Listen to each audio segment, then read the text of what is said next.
নমস্কার। আর কদিন পরে সরস্বতী পুজো। ছোটবেলায় এই দিনটার জন্য সারা বছর অপেক্ষা করে থাকতাম। এখন সেই অপেক্ষা কমে গেছে, কিন্তু চলে যায়নি।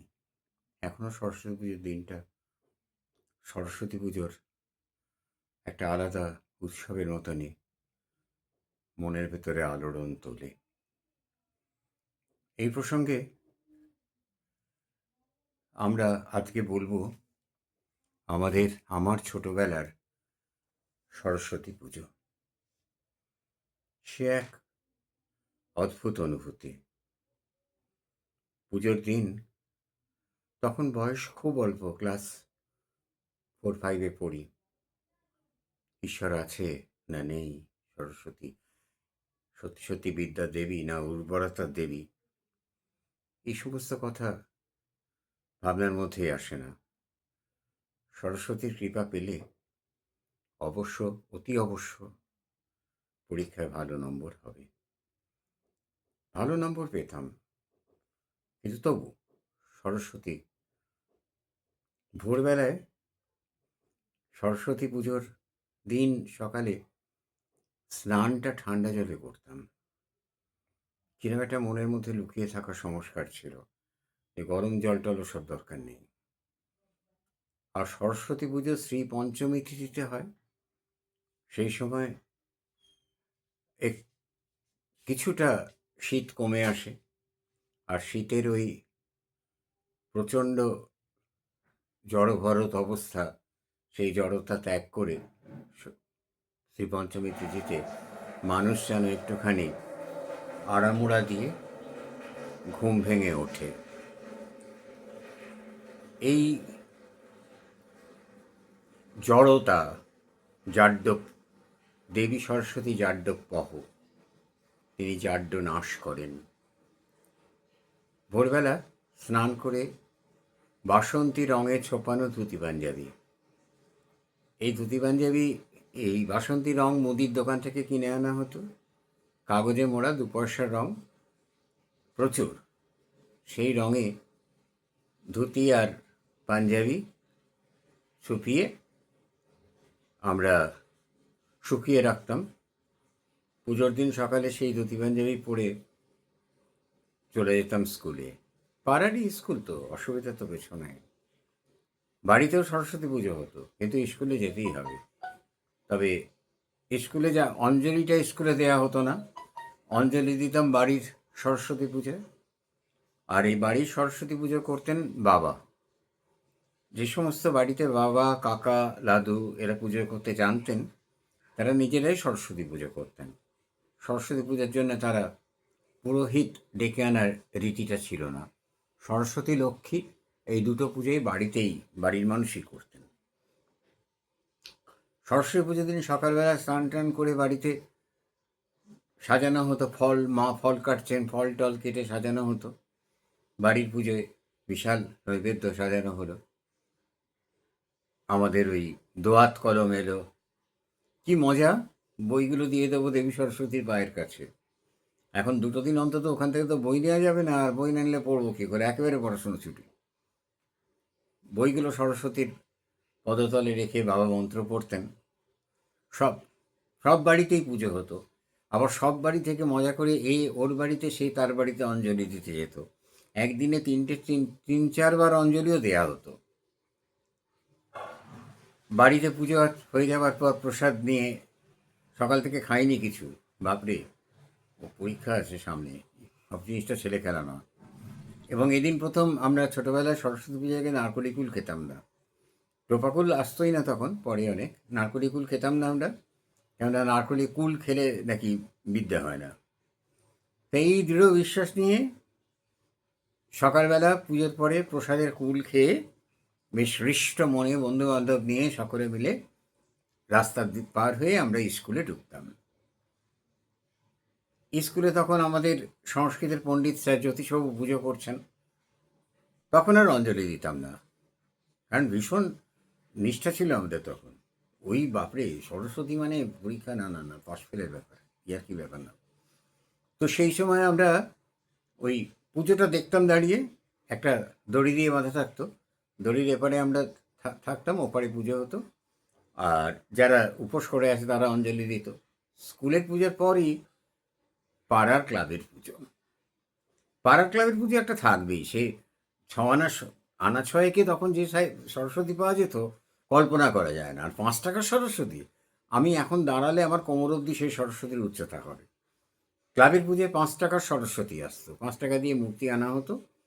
সেই মূর্তি আবার শাড়ি পরা মূর্তি, কাপড় পরা, মাটির কাপড় নয়।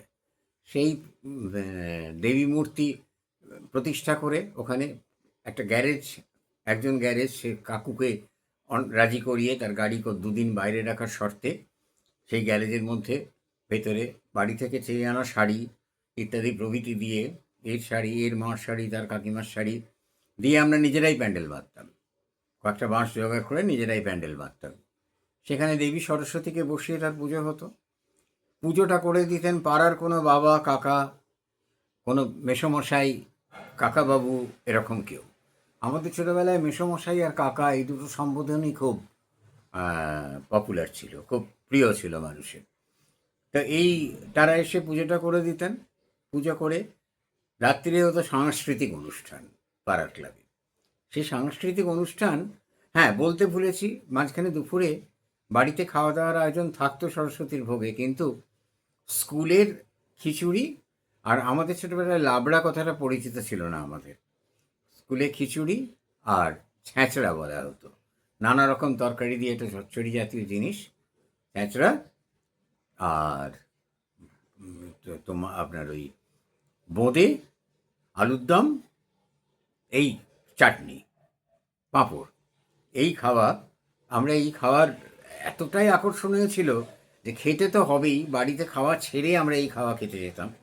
এবং যে ক্লাস ঘরগুলো আমাদের প্রতিদিনের সুখ দুঃখের সঙ্গী, সেই ক্লাস ঘরে বসে আমরা মহানন্দে সেই চেয়ার টেবিলে বসে, যেখানে বসে পরীক্ষা দিই, সেই চেয়ার টেবিলে বসে আমরা প্রসাদ পেতাম, ভোগের খিচুড়ি বন্ধু বান্ধব দিয়ে একসঙ্গে খাওয়া হতো। বাড়ি ফিরে এসে আবার একটু খাওয়া হতো, সেটাই বন্ধ থাকে কেন। ক্লাবে সন্ধ্যাবেলা হতো, তখনকার দিনে শোনো অনুষ্ঠান 7 দিন ধরে টেনে রাখা হতো না। সন্ধ্যাবেলা একটু কালচারাল একটু ফাংশন না হলে কি আর সরস্বতী পুজো মানায়? পুতুল আবৃত্তি করবে, জগা গান গাইবে, শ্যামল গান গাইবে, এই সমস্ত ব্যাপারটা ছিলই। আর সঙ্গে একটা নাটকও হবে ছোটোখাটো করে। সেই দেবী সরস্বতীর ওখানে আমাদের একটা সাংস্কৃতিক অনুষ্ঠান হতো। চাঁদা তুলে পুজো হতো, চাঁদার কথাটা সব শেষে বলবো, এত আগে বলতে একটু লজ্জা পাচ্ছি। এইরকম করতে করতে সন্ধ্যাবেলা আবার কোনো একজন পাড়ার মেসোমশাই বা কাকাবাবু বা মামা, তিনি এসে শীতল দিয়ে গেলেন, বৈকালিক ভোগ হয়ে গেল অনুষ্ঠান। কাল চলে যাবেন দেবী সরস্বতী, মন খারাপের পালা। এত ছোট্ট অনুষ্ঠান, অথচ কি আনন্দ, আনন্দের একেবারে শেষ নেই। আমরা গ্যারেজ বন্ধ করে দিয়ে যে যার বাড়ি চলে আসতাম। 2-1জন খুব দুঃসাহসী ছেলে বসে থাকতো, রাত জাগতে হয়, চলে যেতে নেই ঠাকুর ফেলে রেখে। পরের দিন সকালবেলা দধিকর্মা মাখা হতো। পাড়ার কোনো ঠাকুমা, পিসিমা, দিদিমা এই ভাতটা নিতেন। সেই বাড়ি থেকেই আসতো পাথরের বড় খোড়া, সেইখানে মাখা হতো দধিকর্মা, তার সঙ্গে কদমা, বীরখণ্ডী, সবার হাতে হাতে তুলে দেওয়া হতো মিষ্টি প্রসাদ। সকলেই গ্রহণ করতো, বাড়ি বাড়ি দেওয়া হতো। চাঁদা দিয়েছেন যারা তাদের বাড়ি তো বটেই, যারা দেননি তাদের বাড়ি তো দেননি, এরকম সংখ্যা খুব কম ছিল। কারণ তখন আমরা 2 আনা চাঁদা নিতাম, 2 আনা, 8 পয়সায় 2 আনা চাঁদা নিতাম আমরা তখন। বিকেল হয়ে এলো, বেশি দেরি করার অনুমতি নেই বাড়িতে, সুতরাং একটু আলো থাকতে থাকতে পাড়ার কোনো একজন পরিচিত মানুষ, তার হয় 2টো লরি আছে বা 3টে লরি আছে, তিনি একটি লরি দিয়েছেন আমাদের বিনা পয়সায়। আমাদের কৃতজ্ঞতা শেষ নেই।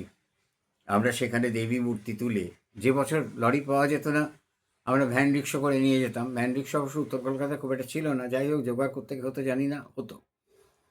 তাতে ঠাকুর তুলে আমরা সকলে মিলে, বাড়ির কাছেই গঙ্গা, আমরা গঙ্গার ঘাটে যেতাম হইচই করতে করতে, ঘন্টা বাজাতে বাজাতে একটা হুল্লোড়। গঙ্গার ঘাটে গিয়ে দেবী প্রতিমা বিসর্জন দিয়ে ফিরে আসতাম। এবছরের মতো পুজো শেষ, সরস্বতী পুজো।